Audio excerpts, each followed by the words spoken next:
बिस्मिल्लाहिर्रहमानिर्रहीम। अस्सलाम वालेकुम नाज़रीन, आप यूट्यूब चैनल देख रहे हैं। मैं इमरान ख़ान हूँ। आज 12 रबीउल अव्वल है और आप सबको ये दिन मुबारक हो। नबी अकरम सल्लल्लाहु अलैहि वसल्लम की सूरत में अल्लाह ताला ने इस दुनिया में रहमतुल लिल आलमीन को भेजा और आप सल्लल्लाहु अलैहि वसल्लम की बरक़ात से दुनिया में इंसानों की किस्मत बदल गई। और आज भी लोगों का जो आपसे इश्क है वो वैसे ही है, यानी उसमें कभी कमी नहीं हो सकती और ना होगी। आप सल्लल्लाहु अलैहि वसल्लम की सीरत में बेशुमार चीज़ें ऐसी हैं जिससे इंसान सीख सकते हैं और आप पूरी इंसानियत के लिए अल्लाह ताला का एक तोहफ़ा है। नबी अकरम सल्लल्लाहु अलैहि वसल्लम की ज़िंदगी को अगर हम देखें तो हमें उसमें बहुत सारे सबक मिलते हैं, लेकिन मुझे बहुत मौका मिला आप सल्लल्लाहु अलैहि वसल्लम की सीरत नबी को पढ़ने का उस वक्त जब मैं ठीक नहीं था, उस वक्त जब मैं एक जबरी गुमशुदगी से वापस आया था। काम तो मैं कर नहीं पा रहा था, हालत मेरी ख़राब थी, तो मैं फिर सीरत नबी को पढ़ रहा था। तो मैंने कुछ चीज़ें देखी कि अल्लाह ताला ने इतनी शदीद सख्तियाँ आप सल्लल्लाहु अलैहि वसल्लम पे और इतनी बड़ी आजमाइशें आप सल्लल्लाहु अलैहि वसल्लम पर भेजी और आपने खंदा पेशानी से उन तमाम चीज़ों का सामना किया बड़े सब्र के साथ। तो हमारे लिए ना, मैंने इसमें एक चीज़ सीखी कि हमारे लिए क़यामत तक जितने भी इंसान आएंगे उनके लिए अल्लाह ताला ने हुज्जत तमाम कर दी है। यानी हम पे मुश्किल पड़े तो हम गिला नहीं कर सकते, शिकवा नहीं कर सकते। अल्लाह ताला ने अपने सबसे प्यारे अपने महबूब सल्लल्लाहु अलैहि वसल्लम के ऊपर आजमाइशें भेजी हैं, आपके लिए मुश्किलात भेजी हैं। आपने बहुत मुश्किल ज़िंदगी गुजारी है, आसान नहीं थी ना। आप जब पैदा हुए तो आपके वालिद नहीं थे, फिर आप छोटे ही थे, आपकी वालदा का इंतकाल हो गया, फिर बड़े प्यारे दादा थे, उनका इंतकाल हो गया। जब सख्त ज़रूरत थी तो आपके चचा का उस वक्त इंतकाल हो गया, और जब अपनों की ज़रूरत थी तो आपको महसूर कर दिया गया। जो अपने करीबी लोग थे, जो लोग आपकी गवाही देते थे, वो आपके दुश्मन बन गए थे। कितने मुश्किल हालात में आप अपने इलाके से निकले, आपको अपना एरिया छोड़ना पड़ा, अपने मक्का को छोड़ना पड़ा जिससे आप प्यार करते थे। फिर आप एक दूसरी बस्ती में गए, वहाँ पे आपने एक नई शुरुआत की, लेकिन इंसानों की किस्मत बदल कर रख दी। दुनिया की तारीख़ में ऐसा कोई इनकलाब नहीं आया जिसका मवाजना आप नबी अकरम सल्लल्लाहु अलैहि वसल्लम जो इनकलाब लेकर आए उसके साथ कर सकें। आप सल्लल्लाहु अलैहि वसल्लम ने इंसानों की किस्मत ही बदल दी है। तो अब हमारे पास कोई हुज्जत नहीं है, कोई बहाना नहीं है। हम नहीं कह सकते कि हालात बहुत मुश्किल थे इसलिए हम खड़े नहीं रह पाए। हम नहीं कह सकते कि हमें मौक़िफ़ इसलिए बदलना पड़ा कि हम डर गए थे, या हम इसलिए पीछे हट गए कि हमारे पास कोई और रास्ता नहीं था। क्योंकि हमें कभी भी किसी को भी इतना तंग नहीं किया गया जितना नबी अकरम सल्लल्लाहु अलैहि वसल्लम को सताया गया, और आपने ये फरमाया भी था। तो मेरी आप सबसे एक गुजारिश है, और गुजारिश ये है कि आप उम्र के किसी भी हिस्से में हो और आपका ताल्लुक़ चाहे किसी भी फ़िरके से, किसी भी मज़हब से हो, आप नबी अकरम सल्लल्लाहु अलैहि वसल्लम की सीरत को पढ़िए ज़रूर, और मुख्तलिफ़ राइटर्स की लिखी हुई किताबें पढ़िए। आप सल्लल्लाहु अलैहि वसल्लम दुनिया की वाहिद शख्सियत हैं जिनके बचपन से लेकर आपकी वफ़ात तक तमाम तर वाक़यात को सबसे ज़्यादा लिखा गया है। यानी आपके जो आसपास लोग थे वो आपकी एक एक चीज़ को नोट करते थे, यहाँ तक नोट करते थे कि आपकी दाढ़ी मुबारक में कितने बाल अब तकरीबन सफ़ेद हैं। यहाँ तक नोट करते थे कि आप चलते कैसे हैं, आप बात कैसे करते हैं, आप मुस्कुराते कैसे हैं, आप कपड़े कैसे पहनते हैं, आप नमाज कैसे अदा करते हैं, इबादत कैसे करते हैं, खानगी ज़िंदगी आपकी कैसी है, आप कौन सा काम कैसे करते हैं। तो इतना डिटेल में कभी किसी के बारे में तफसीलात को लिखा नहीं गया।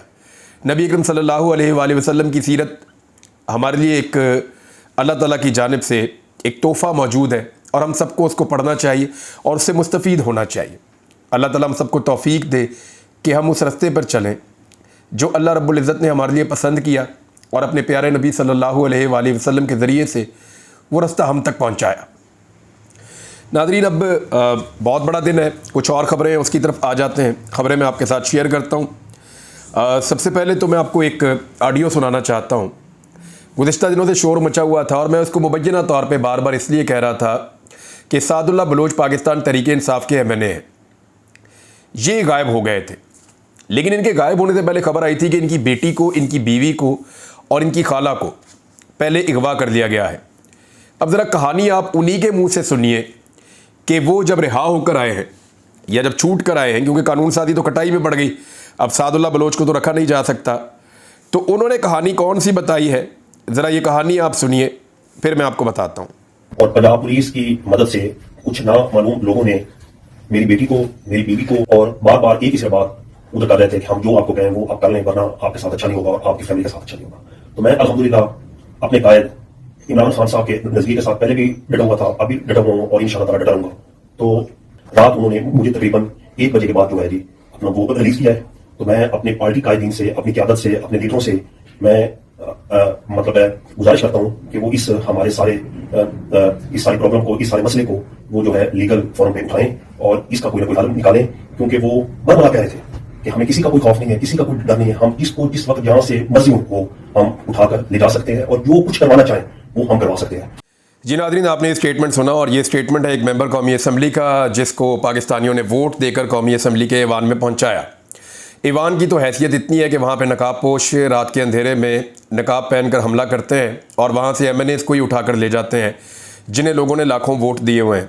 अब ये सादुल्लाह बलोच साहब का मौक़िफ़ आपने सुना, वो ये साफ बता रहे हैं कि रियासती इदारों ने उनको उठाया। यानी उनका कहने का मतलब ये है, आप इनसे जब बात करते हैं तो वो आपको साफ बताते हैं कि रियासती इदारों ने उठाया। पाकिस्तान तहरीक-ए-इंसाफ भी यही एलिगेशन लगाती है कि रियासती इदारों ने उठाया, और जो वो कर सकते हैं या जो वो करना चाहते हैं वो भी उन्होंने खुलकर बताया। अब काजी फ़ायद ईसा साहब पे आ जाए। आज से ठीक 1 साल पहले काजी फ़ायद ईसा साहब ने हलफ लिया था 17 सितंबर 2023 को। बहुत सारे हमारे सहाफ़ी दोस्त जो है वो कहते थे कि काजी फ़ायद ईसा साहब एक इनकलाबी हैं, एक ऐसे जज हैं जो बहुत एंटी एस्टेब्लिशमेंट हैं, एक ऐसे जज हैं जो इंसानी हकूक़ की कोई खिलाफ वर्जी कभी बर्दाश्त नहीं करेंगे। मैं जब कैद में था ना, और मुझे उस वक्त लगता था कि शायद जज बदलने से फ़र्क पड़े, क्योंकि मुझे एक शख्स ने ये कहा था, लेकिन मुझे उसकी बात पे उस वक्त यकीन नहीं आता था। मैं कैद में था, एक दिन मुझे मेरी हालत ख़राब हो गई, तो एक बंदा आया और उसका सांवला सा रंग था, उसने नकाब पहना हुआ था, और उसने मुझे आकर कहा कि आपको हम छोड़ देंगे जल्दी ना। मैंने कहा कब छोड़ देंगे? तो उसने कहा जब हमारा जज आ जाएगा। जज आ जाएगा? उन्होंने कहा जी हमारे चीफ जस्टिस आएगा, वो सिर्फ हमारी बात सुनेगा, तो हम आपको तब छोड़ देंगे। बंदियाल के होते हुए आपको छोड़ने का रिस्क ले नहीं सकते, जो इससे पहले वाले चीफ जस्टिस थे। तो मुझे लगा कि यानी ये कैसे क्लेम कर सकता है कि आने वाला चीफ जस्टिस, मैं तो रियासती इदारों की कैद में हूँ, और ये कैसे क्लेम कर सकते हैं कि आने वाला चीफ जस्टिस हमारा इशारों पे चलेगा और जैसा हम चाहेंगे वैसा वो काम करेगा। फिर भी मेरे दिमाग में ये था कि नहीं, काजी फ़ायद ईसा शायद ऐसे नहीं होंगे। लेकिन ये तो मुझे आइडिया था कि नवाज शरीफ से वो बहुत प्यार करते हैं, नवाज शरीफ को उनका हमेशा फ़ायदा होता है, लेकिन वो इंसानी हकूक़ की खिलाफ वर्जियों पर ऐसे खामोश रहेंगे। 1 साल पहले उन्होंने अपनी अहलिया के साथ खड़े होकर हलफ लिया, तो पाकिस्तान में लोगों ने कहा कि जी अब तो औरतों के लिए बड़ी इज्जत होगी पाकिस्तान में, ये औरतों के लिए एक नई शुरुआत है, एक नया एरा शुरू होने जा रहा है, एक नए दौर का आगाज़ हो रहा है, ऐसी बातें की गई। लेकिन फिर उसके बाद उन्होंने देखा औरतों को सड़कों पर घसीटा गया, औरतों को गिरफ्तार किया गया, औरतों के सर पे काला कपड़ा डाला गया, चादर और चार दीवारी का तकद्दुस पामाल किया गया, औरतों से कागजात नामजदगी छीने गए, औरतों के गिरेबानों पे हाथ डाला गया, औरतों के कपड़े फाड़े गए, औरतों के ऊपर जुल्म और तशद्दुद किया गया, और औरतों की जीती हुई नशिस्तों पे ताकतवरों ने नताइज तब्दील करके रवायती मर्दों को कामयाब करार दे दिया। यानी वो सारी चीज़ें ख़वातीन के साथ हुई जो सोच रहे थे कि नहीं होगी। काजी फ़ायद ईसा के खिलाफ तो पूरा एक वाइट पेपर जो है वो जारी होना है, और मेरी इत्तला के मुताबिक उसकी तैयारी वकला कर रहे हैं। वकला एक वाइट पेपर जारी करेंगे कि काजी फ़ायद ईसा साहब के दौर में कितनी ज़्यादा फस्तायत हुई है। यानी ये मैंने क्या बता रहा था अभी कि मेरी बेटी को और मेरी बीवी को अगवा किया गया, किस लिए कि जनाब अली आपने वोट डालना है। वोट किस लिए डालना है? ताकि यही काजी फ़ायद ईसा जो अपनी बीवी के साथ खड़े होकर हलफ ले रहे थे, इनकी एक्सटेंशन हो सके। यानी लोगों की अगर घर की औरतों पे और बच्चों पे अगवा करने के बाद किसी ने एक्सटेंशन लेनी है या अपनी नौकरी पक्की करनी है, तो क्या फ़ायदा ऐसी नौकरी का? किसकी खिदमत करनी है आपने? ये तो कौम की खिदमत नहीं है। कौम की बेटियां और उनको अगवा किया जाए, MNAs को अगवा किया जाए, MNAs को भेड़ बकरियों की तरह जो है वो हाँका जाए, और काजी साहब को उसमें एक्सटेंशन मिले। मैं हैरान हो रहा हूं कि हमारे बहुत सारे ऐसे दानिश्वर हैं जिनको इस वक्त बात करनी चाहिए इस बात पे कि आईनी तरमीम में कौन सी डकैती मारी जा रही है। कोई इस पे बात नहीं कर रहा कि आईनी तरमीम में इंसानी हुकूक खत्म हो रहे हैं। कोई इस पे बात नहीं कर रहा कि आईनी तरमीम के बाद जिसको गायब किया जाएगा उसका कोई वाली वारिस नहीं होगा। कोई इस पे बात नहीं कर रहा कि आईनी तरमीम के बाद सुप्रीम कोर्ट ऑफ पाकिस्तान मौजूदा हुक्मरानों के कंट्रोल में आ जाएगी। कोई इस पे बात नहीं कर रहा कि हाई कोर्ट्स की क्या हालत हो जाएगी। कोई इस पे बात नहीं कर रहा कि बुनियादी हकूक कहां पहुंच जाएंगे। कोई इस पे बात नहीं कर रहा कि हॉर्स ट्रेडिंग कहां पहुंच जाएगी। यानी आईनी तरमीम के अंदर आइन के ऊपर जो डकैती मारी जा रही है, जो आइन के ऊपर हमला किया गया, उस पर कोई बात नहीं कर रहा। पाकिस्तान की तारीख की बदतरीन तरमीम है ये अब तक की। तमाम वकला ये बात कर रहे हैं, कोई इस पे बात नहीं कर रहा। दानिश्वर सारे इस पे बात कर रहे हैं, जी मंजूर क्यों नहीं हुई, बंदे क्यों नहीं पूरे हुए, फजलुर रहमान क्यों नहीं माने। यार फिटे मुद्दा नहीं साफत होते। और पहले आप ये तो देखो कि हो क्या रहा था, कितनी बड़ी डकैती मारी जा रही थी इस मुल्क के अंदर। आईने पाकिस्तान को अमली तौर पे खत्म किया जा रहा था, इंसानी हुकूक नापैद होने जा रहे थे। ये जो कुछ आइन के साथ खिलवाड़ हो रहा था पूरा पाकिस्तान जानता है, उस पर कोई नहीं बात कर रहा कि जनाब डकैती असल में हो, वारदात क्या थी उस पर कोई बात नहीं कर रहा। सारे बात कर रहे हैं कि वारदात कामयाब क्यों नहीं हुई। सारे वारदात कर रहे हैं, अच्छा चलो बात ये कर रहे हैं कि अभी वारदात कामयाब नहीं हुई, थोड़ी देर से बाद हो जाएगी। अभी हम दोबारा कोशिश करेंगे वारदात कामयाब करवाने के लिए। यानी ये इस मुल्क में इस वक्त सहाफत का आलम है। मुझे अच्छी तरह याद है कानूनी केस में मरियम नवाज की गिरफ्तारी हुई थी और एक कानूनी केस में फरियाल तालपुर साहबा की अरेस्ट हुई थी।